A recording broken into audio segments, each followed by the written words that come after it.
Bonjour à toutes et à tous. Donc nous allons démarrer la séance numéro 4 de cette cours pile à combustible. Et donc nous allons nous intéresser plus spécifiquement à la pile échangeuse de protons, pile à membrane échangeuse de protons, la PEMFC. Ce que nous allons évoquer pourra être sur certains points généralisé à d'autres technologies de piles. Une PEMFC est une pile assez basique, donc constituée pour une cellule élémentaire des électrodes et d'une zone électrolytique, d'une membrane électrolytique, qui est un matériau qui va permettre de conduire les ions H+, ou encore appelés protons dans le cas de l'hydrogène. Pour réaliser ces opérations, nous allons avoir besoin d'un certain nombre d'éléments technologiques qui sont plus ou moins liés au fonctionnement et à l'alimentation des gaz, à l'évacuation de l'eau, à la réalisation de la catalyse aux instants donnés. Évidemment, pour que les opérations se réalisent, donc réaction d'oxydation de l'hydrogène au niveau de l'anode et de réduction de l'oxygène au niveau de la cathode. Tout ça se réalise, ces réactions se réalisent à une interface entre l'électrode et l'électrolyte. Et donc on retrouve cette problématique caractérisée par ce qu'on appelle le point triple qui se trouve à l'interface entre l'électrolyte et le conducteur électronique, électrolyte qui va conduire les ions H+, ou les protons, et qui va permettre de conduire les électrons E-, qui va aussi être capable de s'intégrer à la molécule d'eau, et ici une molécule, enfin plus exactement un atome de platine, qui va permettre de faire jouer le rôle de catalyseur à ce point d'interface entre l'électrolyte et le conducteur électrique ou le conducteur électronique. Cet élément est quand même assez important à caractériser du point de vue de la technologie, puisqu'effectivement, il va y avoir besoin d'une continuité physique pour différentes raisons. Continuité physique pour la conduction électrique, continuité physique pour la conductivité électrolytique, mais également une capacité de porosité de la partie du conducteur électrique ou du conducteur électronique pour amener le gaz hydrogène ou le gaz oxygène à proximité de cette interface avec l'électrolyte, sans que ce gaz, lui, puisse pénétrer à l'intérieur de l'électrolyte. Une nécessité de pouvoir utiliser l'eau qui se trouve à cette interface, puisqu'on a besoin d'eau pour faire la catalyse. Et évidemment, on va aussi avoir besoin, puisque réaction chimique, électrochimique il y a, il y a génération de chaleur par l'intermédiaire de cette réaction électrochimique. Et donc cette chaleur, si on ne l'évacue pas, on va avoir une montée en température qui va conduire à une incompatibilité entre la température, si elle dépasse dans le cas de la PEMFC les 90 degrés, et la réaction électrochimique qui nécessite d'avoir une température inférieure à 90 degrés. Donc plusieurs éléments technologiques sont nécessaires autour de cette interface caractérisée par un point triple qui est caractérisé par un atome de platine. Donc il va nous falloir trouver un moyen de déposer du platine à l'interface, de pouvoir amener les gaz à cette interface, de pouvoir maintenir de l'eau à cette interface, de pouvoir conduire les électrons vers les circuits électriques et de pouvoir conduire les ions H+, vers l'électrolyte. Et tout ça en optimisant les surfaces. Voilà les enjeux que nous devons remplir du point de vue technologique. Et donc, le premier petit élément schématique que l'on peut représenter, c'est celui-ci.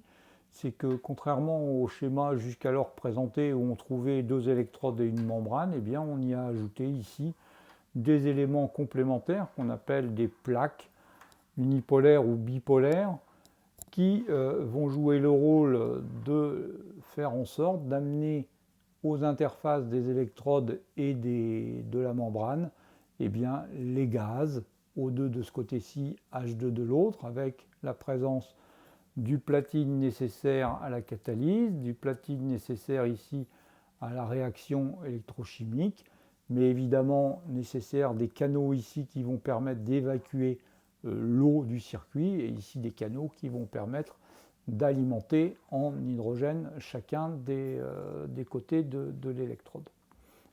Donc si on redescend dans un modèle encore plus, je dirais, détaillé dans l'interface entre les plaques et la membrane, eh bien on trouve ici la membrane. On va ici caractériser une couche de réaction, là où se produit la réaction, c'est-à-dire du côté hydrogène, la catalyse, et du côté oxygène, la production d'eau à partir de H+, E- et O2. De ce côté-ci, on va avoir aussi des couches de diffusion qui vont permettre, plutôt que d'avoir une seule surface active, comme on l'avait dans le schéma précédent, une surface active qui est réduite du fait du point de contact mécanique entre l'électrode et la plaque bipolaire, la seule zone active, elle se trouve ici.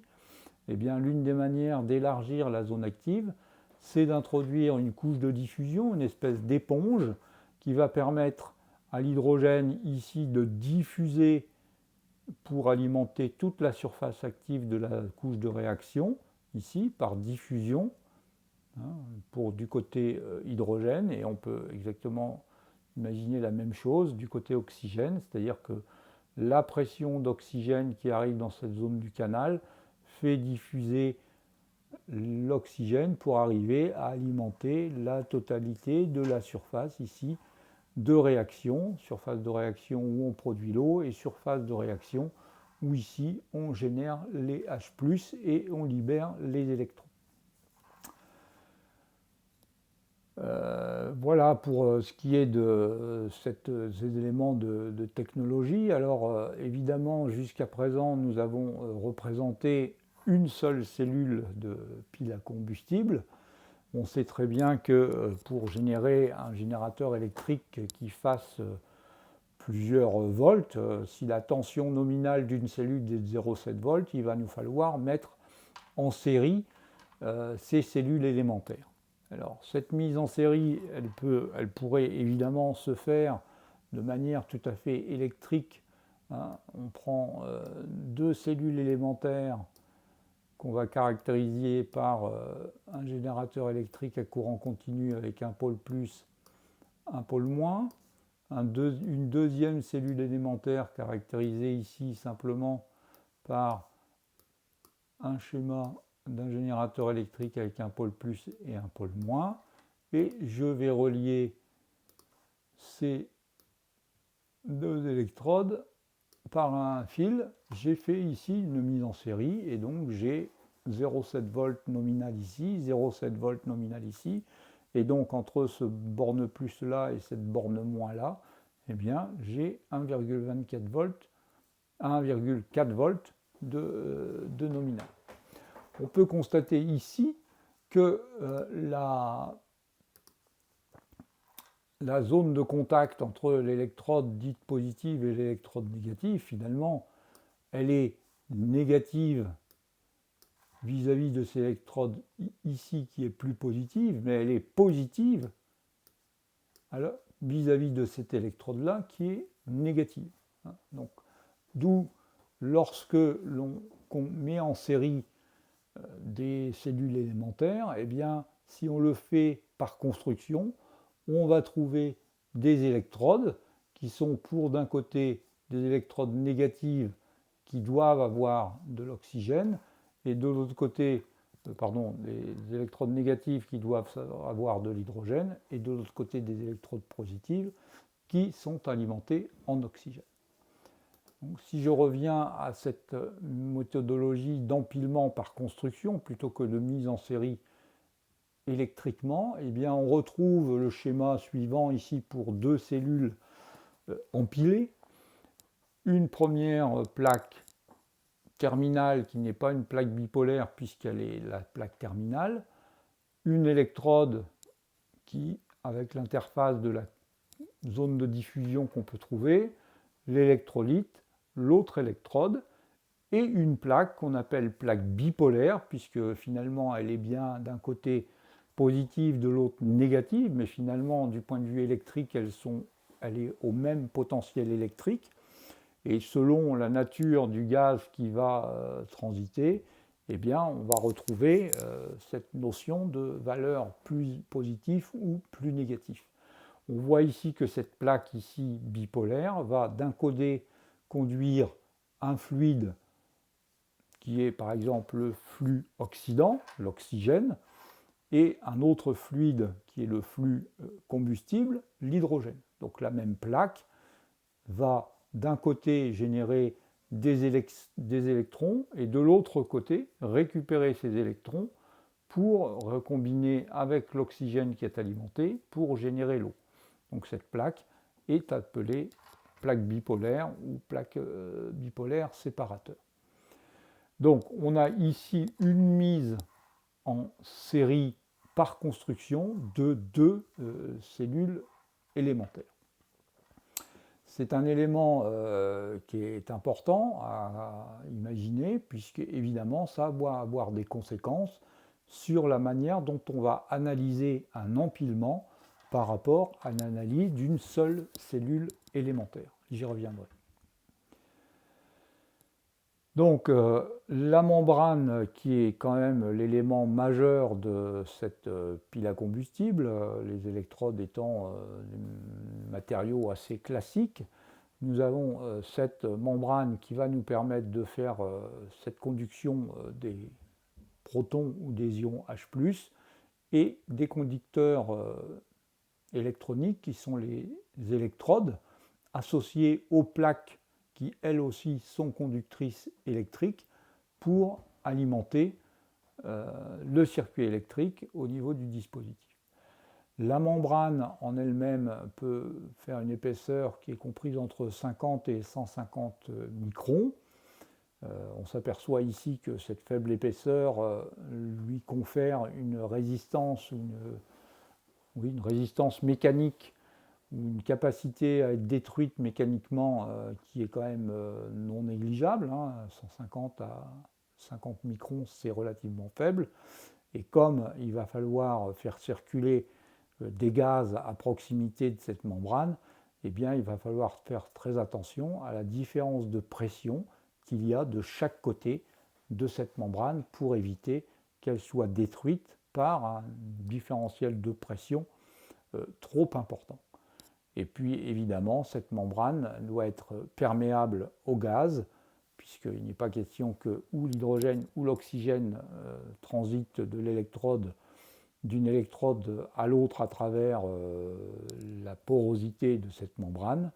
Et enfin, cette membrane doit pouvoir contenir de l'eau, mais également évacuer cette eau pour qu'elle puisse continuer à être active. Donc voilà les problèmes que nous devons avoir au niveau de la membrane. Au niveau des électrodes, ou plus exactement des électrodes et des plaques bipolaires ou des plaques terminales, eh bien, nous avons ici des plaques qui nécessitent l'alimentation en gaz, donc la réalisation de canaux qui sont réalisés de manière suffisamment intelligente pour ne pas rendre les plaques trop fragiles. Pas trop épaisses parce que ces plaques, si elles sont trop épaisses, elles vont générer une résistance électrique relativement importante. Et puis, nous devons pouvoir alimenter et connecter ce platine à la surface de l'interaction. Et pour déposer ce platine, nous avons besoin de l'associer à d'autres métaux tels que le chrome, le nickel, le fer, le cobalt qui sont exprimés ici. On va réaliser ce dépôt de platine de l'ordre de 0,01 mg à 1 mg par centimètre carré sur les électrodes avec une répartition la plus homogène possible puisque c'est à chacun des atomes de platine que l'on va obtenir la réaction, la réaction du catalyseur. Et puis, on a cette problématique de vouloir alimenter un maximum de surface à partir de canaux. Et donc, on va mettre souvent des électrodes construites à partir de tissus de carbone, donc de tissus imbibés de poudre de carbone, qui va les rendre conductrices, mais qui va permettre aussi de faire de la diffusion du gaz à l'intérieur de la pile à combustible pour que les gaz hydrogène et oxygène arrivent dans les zones de réaction. À titre de culture générale, donc la membrane est un PTEFE, c'est-à-dire un polytétrafluoroéthylène, qui est donc caractéristique de cet électrolyte polymère liquide que l'on a rendu solide sur une feuille, sur une membrane, par un dispositif de pressage à chaud.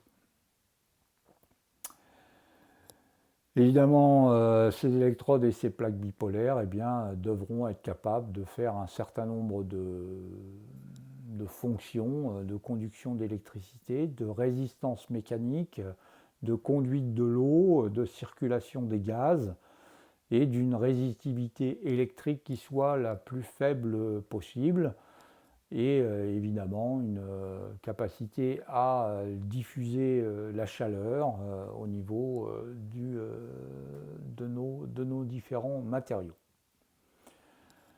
Je ne vais pas continuer à détailler ces problématiques de construction qui sont relativement importantes, mais qui finalement vont largement évoluer en fonction des moyens dont on dispose pour mettre en œuvre une pile à combustible. Je voudrais revenir sur le fait de l'empilement de cellules du point de vue de l'organisation de l'alimentation, notamment en fluide de notre empilement. Je vais ici réaliser un petit schéma qui est un empilement que je vais faire ici. J'ai une première plaque, une membrane, une plaque qu'on va considérer comme la plaque bipolaire, une deuxième membrane, une troisième plaque qu'on va caractériser comme bipolaire, une membrane et enfin une plaque terminale. Voilà un empilement par construction qu'on peut réaliser. Imaginons que j'alimente cette électrode en hydrogène. Cette partie de l'électrode, moyennant des canaux, je réalise ici en hydrogène. Et ici, cette surface, donc cette électrode également en hydrogène. Si je prends maintenant de l'autre côté une alimentation en oxygène, l'oxygène, je l'apporte de l'autre côté, sur l'autre électrode, de l'autre côté de la membrane. J'alimente ici en oxygène, avec mes canaux d'oxygène. Je vais retrouver mes canaux d'oxygène ici.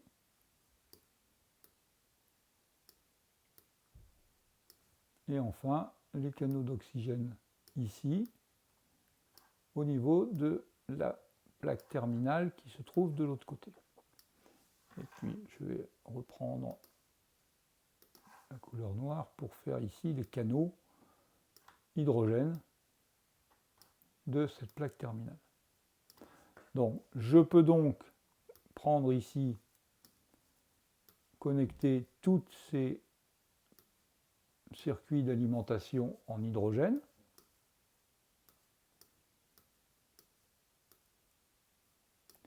Et sélectionner ici tous les canaux d'alimentation en oxygène. Je sais que dans ma réaction électrochimique, je vais avoir la circulation des ions H+, ici dans la membrane,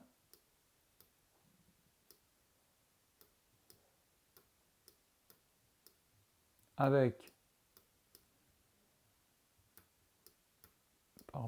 génération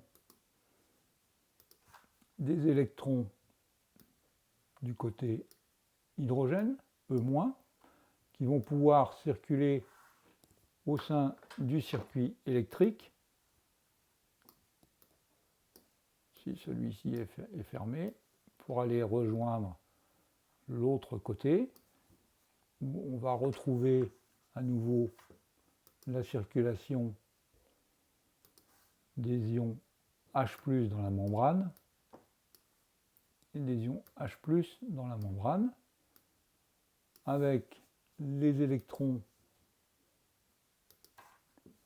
qui sont générés du côté hydrogène systématiquement,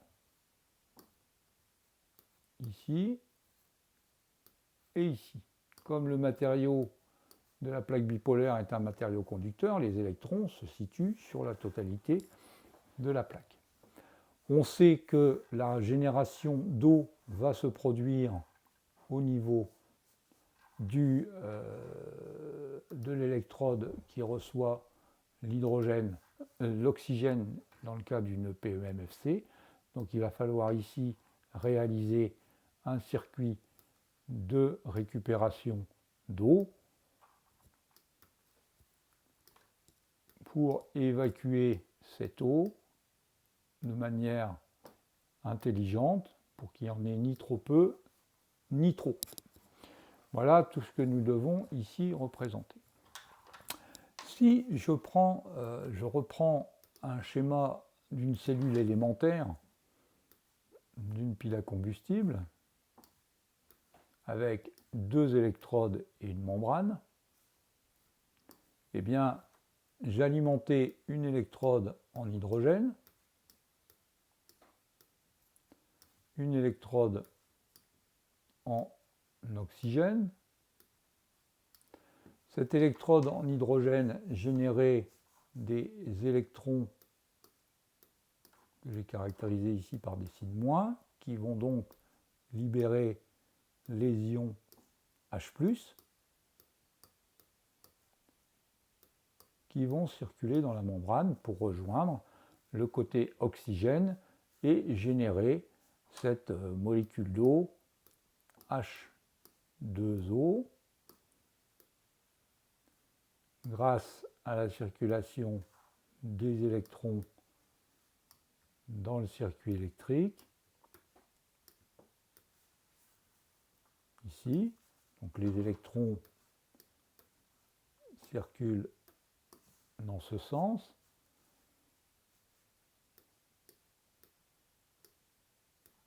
Donc le courant I circule, lui, dans l'autre sens.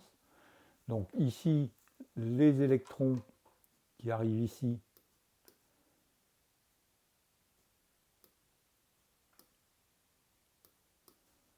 les molécules de dioxygène et les ions H+, eh bien, vont permettre de réaliser la réaction H+, exactement 2H+, plus 2 électrons,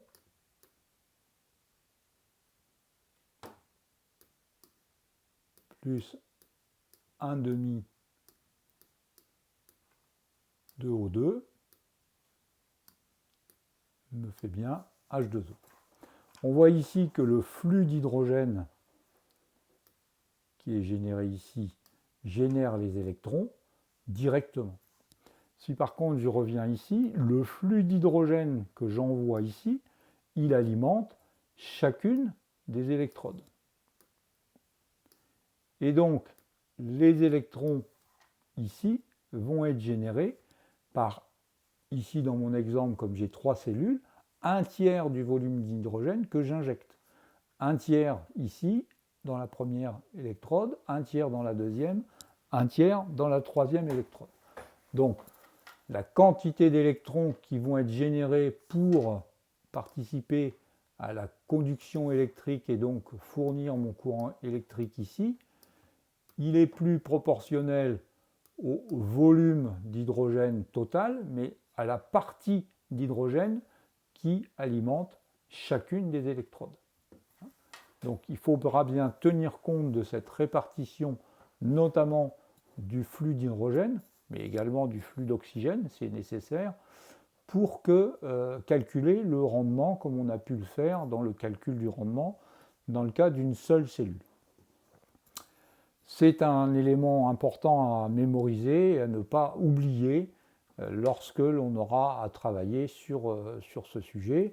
On considérera d'une manière générale que chacune des cellules est alimentée de manière homogène, c'est-à-dire que, comme je l'ai dit tout à l'heure, si j'ai un volume d'hydrogène qui alimente 3 cellules, eh bien un tiers du volume alimente chacune des cellules.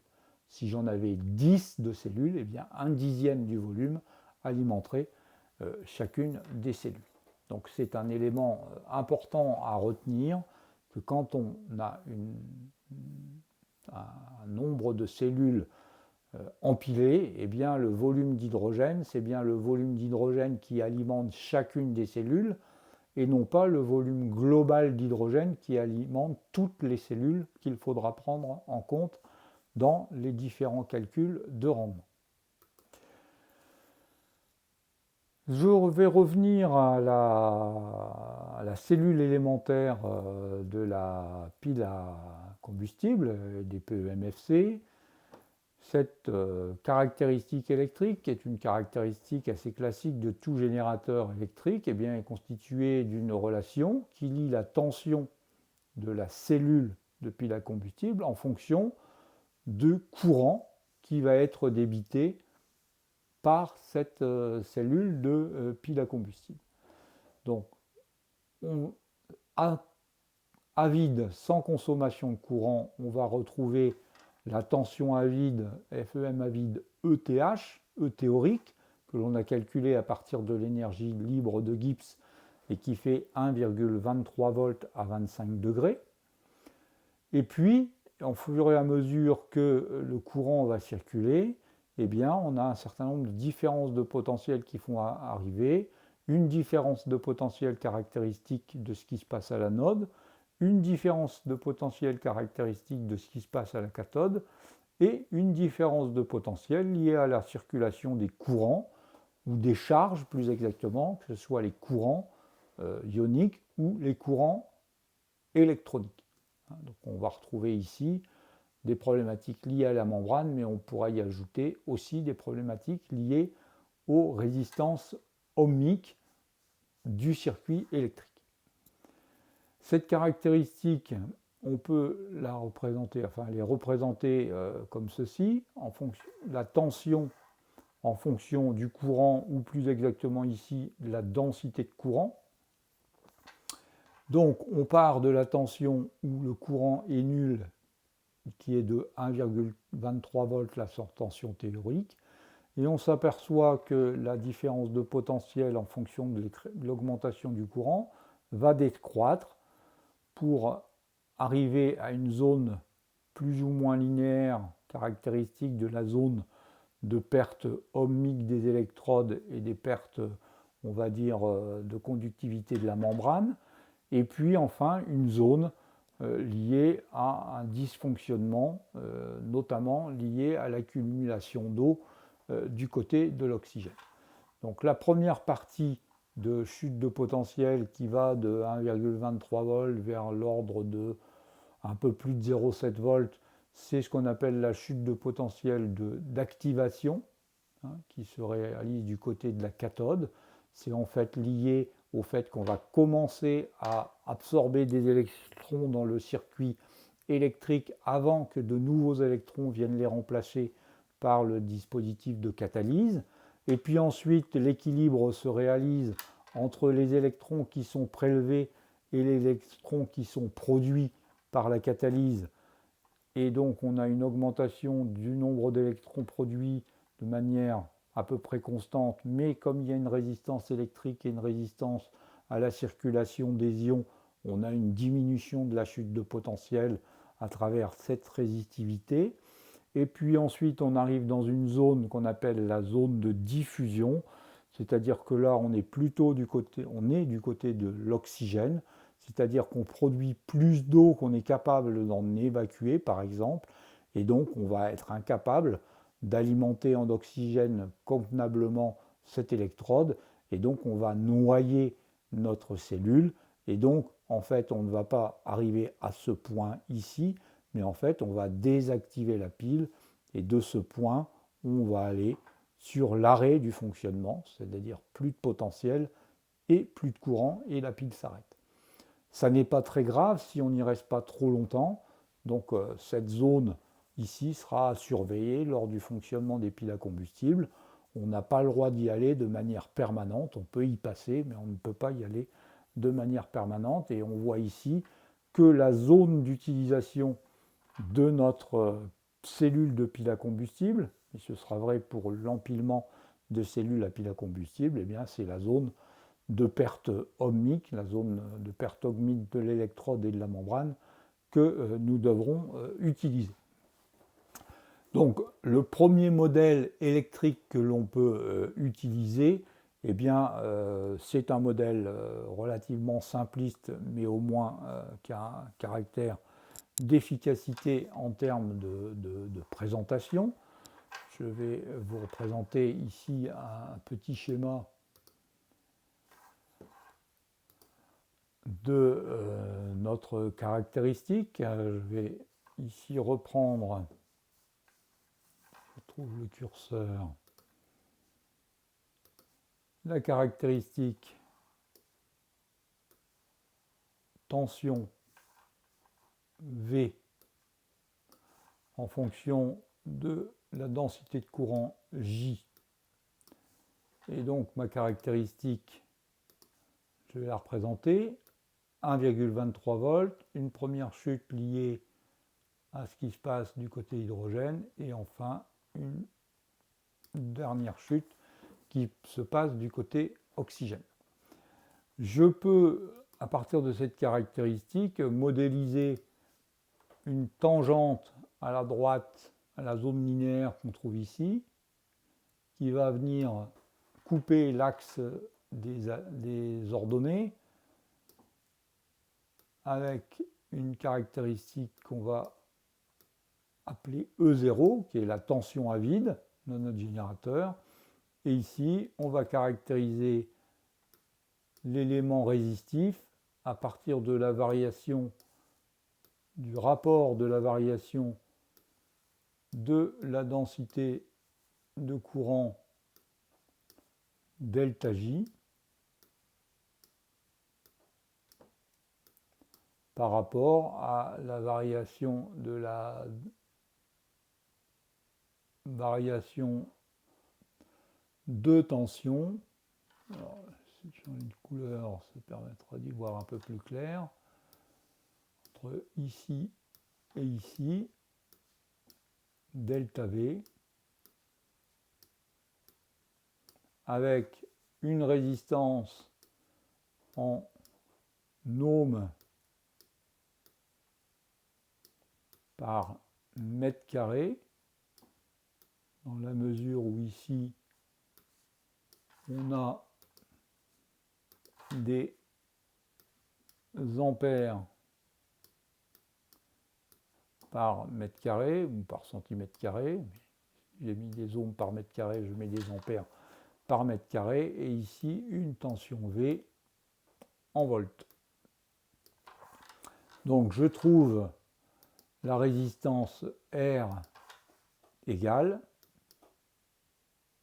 à delta V. C'est la pente de la droite, delta V sur delta J. Ok, donc à partir de cette représentation de la tangente à la partie linéaire de ma courbe, eh bien, je peux mettre un modèle électrique équivalent à une source de tension E0 associée à une résistance interne, petit r, qui a été calculée à partir de la pente de la droite de la zone linéaire de ma courbe. Voilà le schéma basique que je peux utiliser pour modéliser cette pile à combustible. C'est un modèle assez simpliste, mais qui peut largement être utilisé en première approche. Un autre modèle a été proposé, qui est un modèle qui est à la fois empirique. C'est le modèle de Tafel, qui part de la loi de Tafel, qui a caractérisé la tension en fonction de la densité de courant J, à partir de E0, la tension à vide, les fameux 1,23 volts en fonction de la température à 25 degrés, moins B, un coefficient, fois log décimal de la densité de courant, moins R fois la densité de courant, R étant la résistance interne, donc la pente de la droite, moins C, un deuxième coefficient, exponentielle D, troisième coefficient, que multiplie la densité de courant J.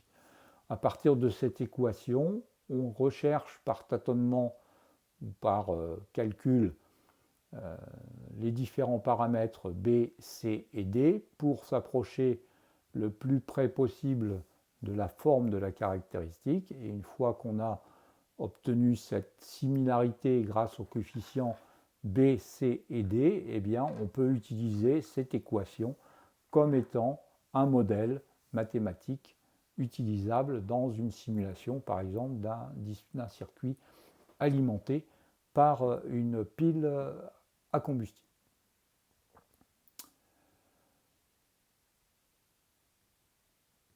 Je ne vais pas aller plus loin sur l'approche expérimentale puisque nous avons déjà abordé lors de la séance numéro 3.